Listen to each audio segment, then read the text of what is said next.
पाकिस्तान की जीडीपी नहीं है। और ये व्यापार इसलिए इतना बढ़ेगा क्योंकि भारत में यूरोप से जो सामान आएगा उस पर न्यूनतम टैरिफ लगेगा, और इसी तरह भारत से जो सामान यूरोप के बाजार में जाएगा उन पर भी न्यूनतम टैरिफ लगेगा। उदाहरण के लिए अभी यूरोपीय यूनियन के 27 देश जो वस्तु और सेवाएं भारत में निर्यात करते हैं उन पर औसतन 9.3% टैरिफ लगता है, और यूरोपियन यूनियन के 27 देशों में जो सामान जो सेवाएं निर्यात करता है, एक्सपोर्ट करता है, उन पर औसतन 3.8% टैरिफ लगता है। लेकिन इस ट्रेड डील से ये टैरिफ बहुत कम हो जाएगा। जैसे यूरोप के सामानों पर औसतन टैरिफ सिर्फ 2.8%, आप सोचिए, मतलब लगभग 1/3 हो जाएगा, 1/3 से भी कम, 9.3% से 2.8% हो जाएगा। और भारत के सामानों पर जो औसतन टैरिफ जो है वो 3.8 से 0.1% रह जाएगा। दोनों देश एक दूसरे के सामान पर कम टैरिफ लगाएंगे, इससे दोनों देशों का व्यापार बुलेट ट्रेन की रफ्तार से आगे बढ़ेगा, और इससे क्या क्या सस्ता होने वाला है अब मैं आपको दिखाना चाहती हूं। तो आइए चलते हैं और आपको दिखाते हैं बड़ी स्क्रीन पर कि क्या क्या इसमें सस्ता हो सकता है, क्या क्या फायदे हो सकते हैं। तो जब आप इसको देखेंगे आपकी जेब पर क्या असर पड़ेगा, बेसिकली हम यही दिखाना चाहते हैं कि आपकी जेब पर कैसा असर पड़ सकता है। आने वाले वक्त में क्या क्या आपके लिए सस्ता हो सकता है और क्या क्या महंगा हो सकता है। तो यूरोप से भारत आने वाले जो सामान है उनमें आप देखिए भारत और यूरोपियन यूनियन एफटीए से क्या सस्ता होगा। यूरोप से भारत आने वाले सामानों पर टैरिफ खत्म या कम 96% है। भारत से यूरोप में जाने वाले 99.3% सामान इस समझौते के दायरे में आएंगे।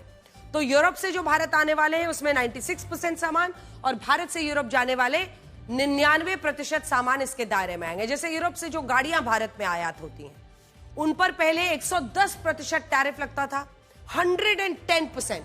ये सारी गाड़ियां वहीं से आती हैं, चाहे फोक्सवैगन हो, मर्सिडीज बेंज हो, BMW हो, ऑडी हो, स्कोडा हो, रेनॉल्ट हो, पोर्शे हो, लैम्बोर्गिनी हो या वोल्वो हो, ये सभी गाड़ियां वहां से आती थी। यूरोप से भारत आयात होने वाली गाड़ियों पर जो टैरिफ है पहले 110% था और अब हो जाएगा 10%। आप कल्पना कीजिए, अगर 110% टैरिफ सीधा 10% होता है तो आने वाले वक्त में Volkswagen, Mercedes Benz, BMW, Audi, Skoda, Renault, Porsche, Lamborghini और वोल्वो की जो गाड़ियां यूरोपीय देशों से भारत में तेजी भेजी जाती हैं वो बहुत सस्ती हो जाएंगी।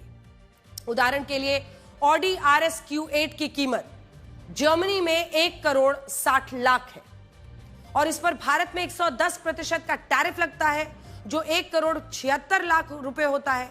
इससे ये गाड़ी की कीमत कितनी हो जाती है, जूम इन कीजिए नीचे आकर, ये देखिए जर्मनी में इसकी कीमत क्या है, ओरिजिनली जो कीमत है वहां पर वो है 1,60,00,000। इसमें जुड़ जाता है ये टैरिफ 110% का 1,76,00,000, और इसकी कीमत भारत में हो जाती है 3,36,00,000 रुपए। लेकिन अब जब इस गाड़ी पर सिर्फ 10% टैरिफ लगेगा तब क्या होगा। अब इधर आ जाइए, इधर जूम इन कीजिए, कीमत है 1,76,00,000, टैरिफ 10% लगेगा और बचत आपकी 1,60,00,000 की होगी। कीमत ये होगी उस गाड़ी, ओरिजिनल कीमत है 1,60,00,000, आप 10% टैरिफ इस पर लगाइए, 1,76,00,000 में आपको मिल जाएगी। और जूम इन कीजिए, जूम इन कीजिए, बचत जानते हैं कितना हो जाएगा, बचत हो जाएगी 1,60,00,000 रुपए। अब कल्पना कीजिए कार्स के मामले में भारत में साल 2024 में 44 लाख गाड़ियों की बिक्री हुई थी, जिनमें यूरोपियन गाड़ियों की हिस्सेदारी लगभग 4% थी जो 1,76,000 होती है। यानी इस ट्रेड डील से भारत के बाजारों में बिकने वाली 1,76,000 यूरोपियन गाड़ियां सस्ती होने वाली है, और इनमें भी जो गाड़ियां यूरोप से बनकर आती हैं उन पर तो सिर्फ 10% टैरिफ लगेगा, लेकिन जो गाड़ियां यूरोप की कंपनियां भारत में ही बनाती हैं वो भी सस्ती होने वाली है। जैसे Volkswagen, Mercedes Benz, BMW, Audi, Skoda, Renault Bharat में जो गाड़ियां बनाती हैं उनके स्पेयर पार्ट्स और इंजन पर लगने वाला टैरिफ कम हो जाएगा, तो इससे इन कंपनियों की भारत में बनने वाली गाड़ियां भी सस्ती हो जाएंगी। हालांकि इन गाड़ियों में इलेक्ट्रिक गाड़ियों को शामिल नहीं किया गया है और ये कहा गया है कि अगले 5 साल तक इलेक्ट्रिक गाड़ियों पर टैरिफ की पुरानी दरें ही लगती रहेंगी। और भारत ने ऐसा इसलिए किया है क्योंकि हम अपनी मेड इन इंडिया इलेक्ट्रिक गाड़ियों को बढ़ावा देना चाहते हैं।